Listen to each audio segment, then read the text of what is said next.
امیدوارم حال دلتون عالی باشه. اگه از خورشتای تکراری خسته شدین، این ویدیو مختص شماست. خورشت ترشی قرمه آذری که یکی از خفن‌ترین خورشتای اصیل و ایرانیه، این خورشت ساده و جذاب اردبیلی خیلی خوش عطر و طعم و مقویه. بریم که با هم دیگه درستش کنیم. مواد لازم: گوشت خورشتی، لوبیا چشم بلبلی، رب گوجه فرنگی، آلو خورشتی، گوجه فرنگی یا گوجه گیلاسی، آبغوره، زعفران، پیاز، چوب دارچین. ادویه هم شامل نمک، فلفل، زردچوبه و پودر گشنیز هستش. من اندازه های دقیقم داخل دیسکریپشن براتون نوشتم. تو مرحله اول ما لوبیا چشم بلبلی رو میریزیم داخل قابلمه و مقداری آب بهش اضافه میکنیم و میذاریم تا لوبیا کاملا پخته بشه.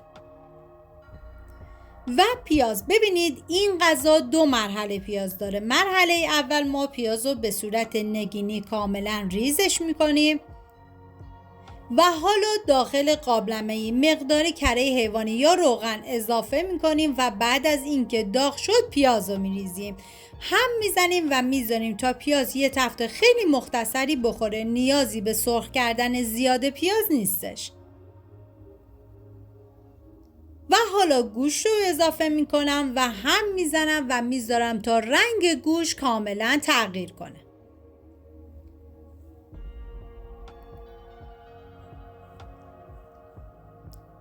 و حالا نوبت اضافه کردن ادویه ها هستش. ببینید رسیپی اصلیش فقط نمک و فلفل زردچوبه بود، ولی من از پودر گشنیزم استفاده کردم که عطر و طعمش رو خیلی عالی کرده بود.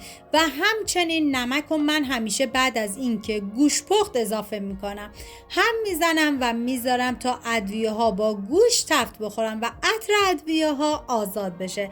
و بهتون پیشنهاد میکنم که حتما این خورش رو درست کنید، مطمئنم میشه پای ثابت غذاهاتون. و حالا رب رو میریزم داخل قابلمه و هم میزنم و میذارم تا رب تفت بخوره، بوی خامیش گرفته بشه و رب رنگ خودش رو باز کنه.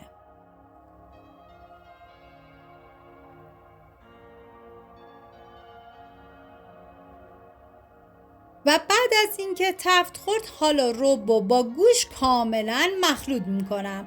واقعا دم این اردبیلی های عزیزمون گرم با این خورشت خوشمزهشون. من خودم اولین بار بود درست کرده بودم و واقعا لذت بردم. و حالا آب جوش بهش اضافه میکنم و میذارم تا گوشت کاملا بپزه.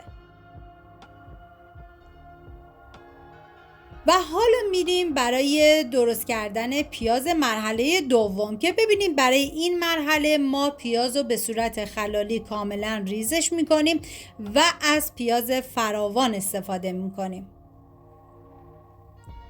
و حالا داخل تابه من کره حیوانی ریختم و بعد از اینکه داغ شد پیاز رو ریختم داخل تابه، هم زدم و میذارم تا پیاز کاملا تفت بخوره.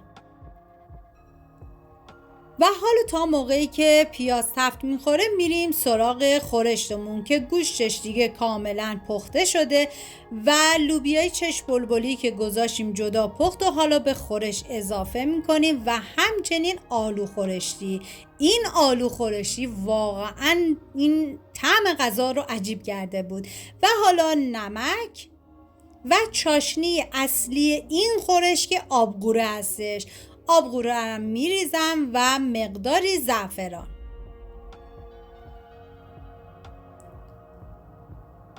و حالا سر قابلمه رو میذارم دیگه تا خورشت من بپزه و میریم سراغ پیاز که دیگه اینجا کاملا سرخ شد و من بهش مقداری زردچوبه اضافه کردم و هم میزنم و میذارم یه تفت خیلی مختصر بخوره.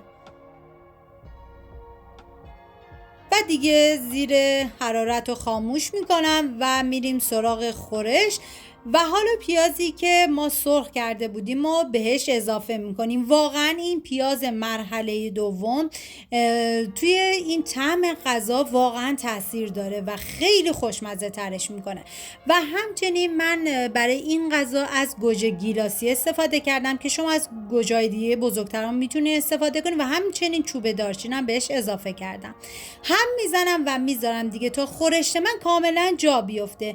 زمان پخت این خورشتم 3 ساعت و نیم بود و بعد از اون خورشت خوشمزه ما آماده است.